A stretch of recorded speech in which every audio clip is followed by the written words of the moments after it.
combattants. Parti au pouvoir, FIFA. Fatibin. Mibetelana Numabo Makas. Chers combattants, eloko oyo bisonyo soto salaki mukolo ya samedi nazali koyebisa yo ke non Ngobila alali pongi. UDPS viva. Lobby dimanche bangona bourgmestre ya Gombe toloba te. Parce que avant de côté en actualité politique, combattant aux alliés censés oyo ba vérité. UDPS viva. Babengi quelque ba presse. Ba presse ngo tozali koyeba ba kombo na yango te, mais bilongi ya bato oyo bakendaki kuna toyebi ba. Tokotangisa ba photo na bango bomo na bango. Bato oyo bazali kosalir image ya chef de l'État. Mutu nyonso oyo akotelemela faci. Chaque combattant ezali déplorable.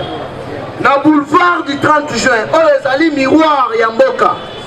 Foulou, UDPS viva. Heureusement que combattant ya UDPS. Tozali na bangoli sur likolo ya li. Tozali commettre en garde tous les soi-disant communicateurs. Oyo bazokende epa ya Ngobila, bazokende epa ya bourgmestre ya Gombe. Néanmoins $30, néanmoins $50 pour na kolekisa ba image ya ba place moko ya malamu oyo ba kombola ba isoler ba fulu tozali commettre bango en garde. Deuxièmement, mise en garde ya mibale ezali envers les soi-disant communicateurs ya Katoum. Alors tozali koyebisa bango boy le 30 juin Bissaba parlementaire debout. Tozo sala maman na kafu ya marche pour soutenir loi ya Noël Tcha. Boete. Chers combattants, présidence ya RDC pour comme président il faut ça la furieux. Il ne peut se vivre. Jamais encore la kakaboe. Oye na Congo comme président. Oh.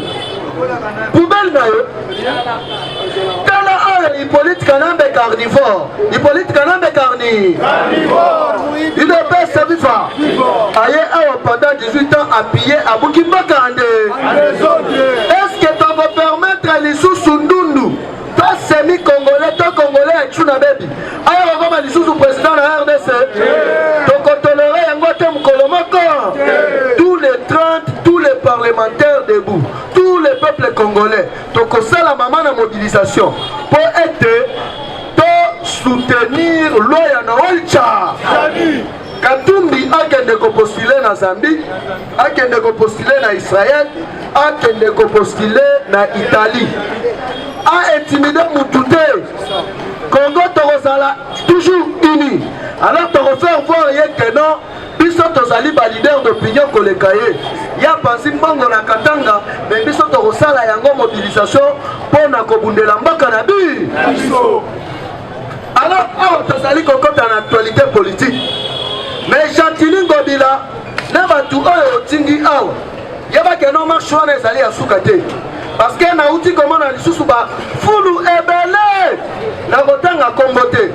Mais j'ai dit oyo Gentili Ngobila rosali susu mama na foi parce que biso mututu azali ko saluer image ya chef de l'État ayeba ke non akokuta biso na zelana. Biso nde to communiquer na population boete. Boza ebela boya kabwana ba misala na ba quartier biso le tozali ko pensa leur bino pe bozali ko kende bozali ko évangéliser sangu ya faci ben. Sikoyo ezali na batu oyo balingi babebisa image ya chef de l'État. L'air j'ai dit tozali ko frapper Ngobila. Samedi tozali ko frapper Régis des eaux. Régis des eaux il faut yebisa biso. Pourquoi moi ezali ko bimate? Il ne peut se vivre. L'air de profil ça na Régis des eaux. Toye to attaquer Snell. Ba yebisa biso ba délestage ezali ko uta wa. Courant na biso ba pays français bazali na yango mais biso moko ba kolo courant. Ni ezali ko frère. Parce que na cité bazali ko bebisa image chef de l'État. L'air de Robert Régis des réseau national tozongeli lisusu Jantini bafu boete tombola sikoyo loboko kanga bas. Chers combattants, les autres tozali kobeta actualité politique na kozala un peu bref pour la retirer la bandi boyo ba fongola ba ventirer au banyokola bandeko na biso. Il ne passe sa bifa. Actualité politique ya liboso ezali nini? Messe noire ezali kosalema entre trois étrangers oyo bakomi komibenga bakongolais mpona ko-renverser pouvoir ya Faci. Ezali Katumbi, ezali Kamere, ezali Hippolyte Kana. Nemi asali tweet moko boye ya déjà azali ko provoquer biso. Mais ayebaka non tweet na ye ezali non événement.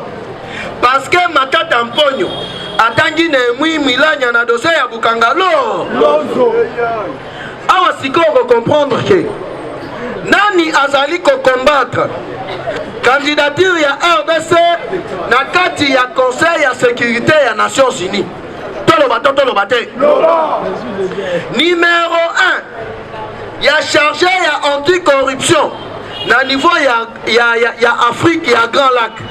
Ndenge toali koloba boye akitaka Kinshasa te asali nini?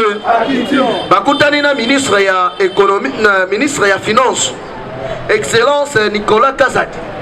Babeti masolo nyonso wana il faut sikoyo babanda kolandela na batu nyonso oyo ba s'enrichir illégalement. Boni oya awa outa Zambie soki pe Israël toyebi te, outa Rwanda toyebi te, oye awa oyibi mbongo o appauvrir ba peuple congolais. Mbongo oyo oyibaki na mboka na biso olingi obimelango leader ekosimba ata mokolo moko. Yango tozali commettre tous les communicateurs ya Katumbi en garde. Muto akosala erreur ayebaki non akokutana na biso na nzela na.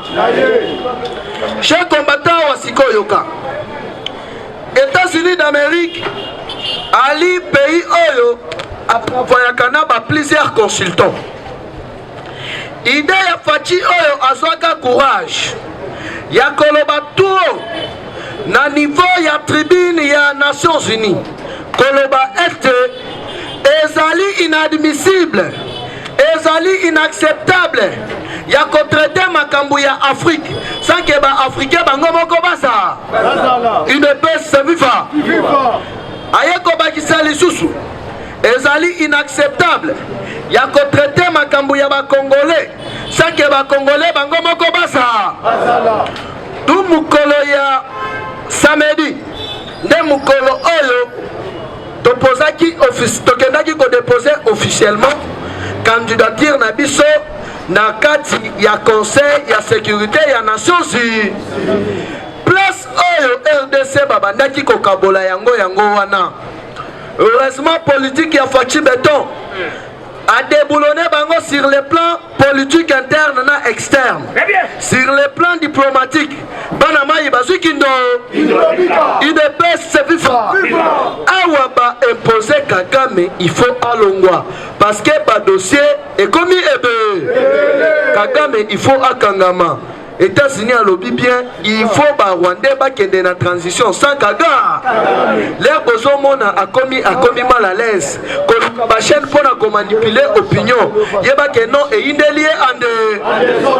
Ba chaîne internationale. On les a qui sponsorisé par ba multinationaliste na ba mafia pour na manipuler opinion ya peuple congolais. Yeba que non ba kabona raté ba salinine. Chers combattants au monde au niveau d'Afrique. Plus ba mafia to ba pilleur ya mboka na biso babandaki kosalela trop ba médias international entre autres RFI, TV5, France 24, Euronews. Mais ndenge sali wana sur 4 chaînes internationales détail. Ndenge sali wana ba pasana raté ba sali nini? IDPS vifa. Parce que France 24 ezali presque branche ya Euronews. Bangona Euronews mama na membo. Kolo nango ayaki awa. alobi ya ko travailler en collaboration na ministre ya communication ako travailler na Fachi na mutu nyonso oyo akoyela ye manipulation pour ko manipuler peuple congolais sur le plan ya ba médias international bango bakobanda ko attaquer il ne peut se vivre parce que batwana ba moni que non sur le terrain politique na bango ya manipulation ya lukuta batimbeli yango ande sikoyo ezali na bagarre na guerre froide moko ekomi kolekana entre Hippolyte Carnivore na Paul Muchopi il ne peut se vivre bazo wela nini bango nyonso mibale Kagame na Hippolyte Kanambe bakomi kobanga sepe awa ndenge toali koloba awa le 28 juin nde bali kosala la remise et reprise ya procureur général ya CPI madame Fatou Bensouda na l'actuel oyo azali monsieur Karim azali anglais mais d'origine arabe il ne peut se vivre donc d'origine maghrébienne africaine il ne peut se vivre mais azali anglais parce que abotami na niveau ya Angleterre na papa na bango azali anglais yesiko muto azokoma président ya CPI officiellement nini yango siko ezali kolekana toloba te politique est combien le les dossiers sensibles na mesa dossier ya liboso ezali dossier ya génocide oyo Hippolyte Kanambe na Paul Muchopi basali na niveau ya est ya mboka. Deuxième dossier ezali assassinat ya des experts ya o. Troisième dossier ezali dossier ya UDPS Viva. Assassinat ya Floribert Chebe na plusieurs généraux na officiers selon ba enquête ya BBC balobi bien na RDC pendant 18 ans ya Hippolyte Kanambe plus de 6000 officiers congolais morts par poison, par torture, 6000 officiers congolais. Il ne peut se vivre. Et puis 6000 officiers congolais remplacés par les officiers rwandais. Il ne peut se vivre. Yango wana toali koye bisabino keno film et bandi. Ah, c'est qu'on place nazo chitele pour la gothique et l'andeko Kennedy a tapé moi et l'autre. Chers combattants, Fatou Bensouda azalaki mutu oyo ba multinationaliste na plusieurs pays ya Europe na ba multinationaliste américain babandaki kosangisela ye mbongo chaque fin du mois kopesa ye po batika Kagame à l'aise na Hippolyte Kana oyo sikoyo aye azali boye logique alobi makambu nyonso etali génocide na mesa ye sikoyo Hippolyte Kanambe na Paul Kagame bakomi na guerre froide awa yeba keno Kagame abimisi sikoyo abimisi sikoyo acte de naissance ya Hippolyte Kana aboyi akufoye mo politique ekomi ele soki bakoboma na baboma na ba ya bisoni akamati acte de naissance ya Hippolyte Kanambe né en République des Rois UDPS Viva sikoyo bandabula nini yo okoma Congo ozobundisa Fachi mwana yako papa na bango toyebi mama na ye toyebi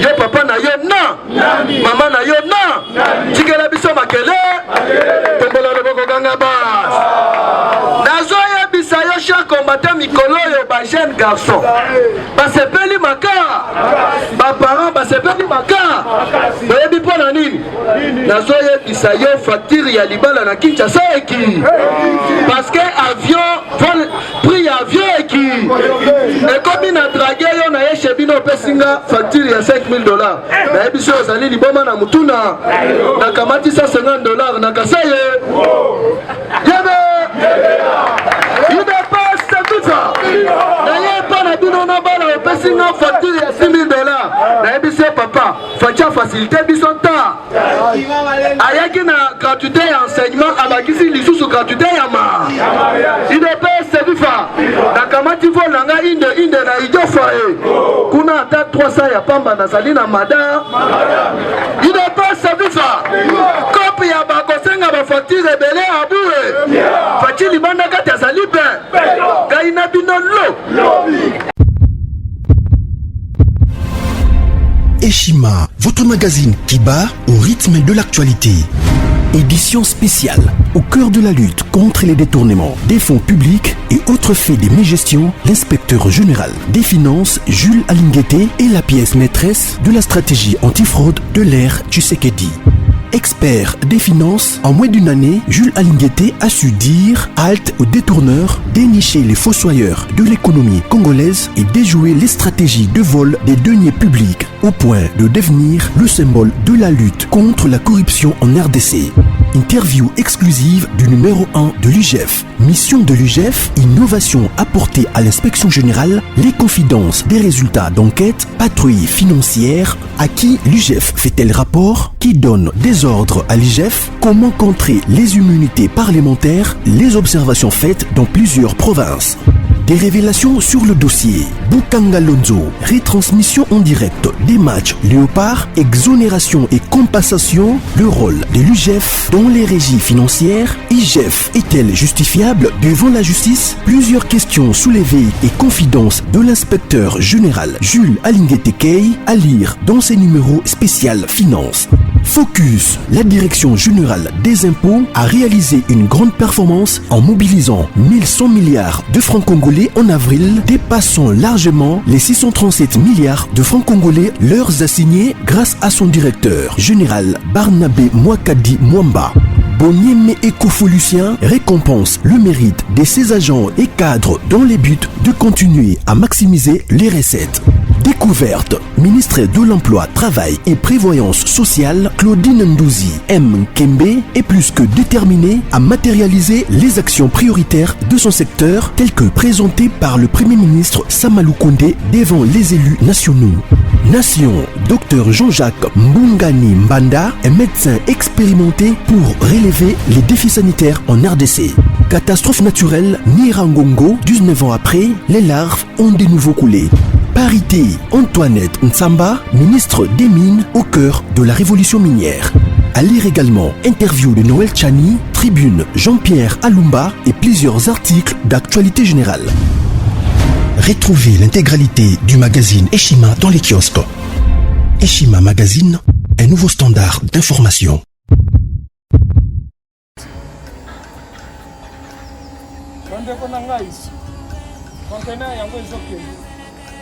Le 26 mai, les conteneurs. Conteneur chaque mois. Donc, next ekozala le 26 mai. Olingo tinda velo. Mutuka. Please aussi otangi. Biloko tout pour même cannabis. Benga biso. Comme ça, toya, so même biloko totinda la Congo.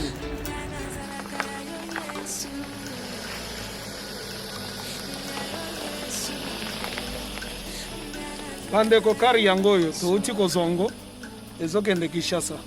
Ozana mutuka pesa biso ezoke. Merci. Le 26 mai, mosusu okwende. Ya 2021 otosana ngo. Donc tosala ka chaque mois. Oza besoin na carton benga biso. Biso munene yango. Moyenne yango.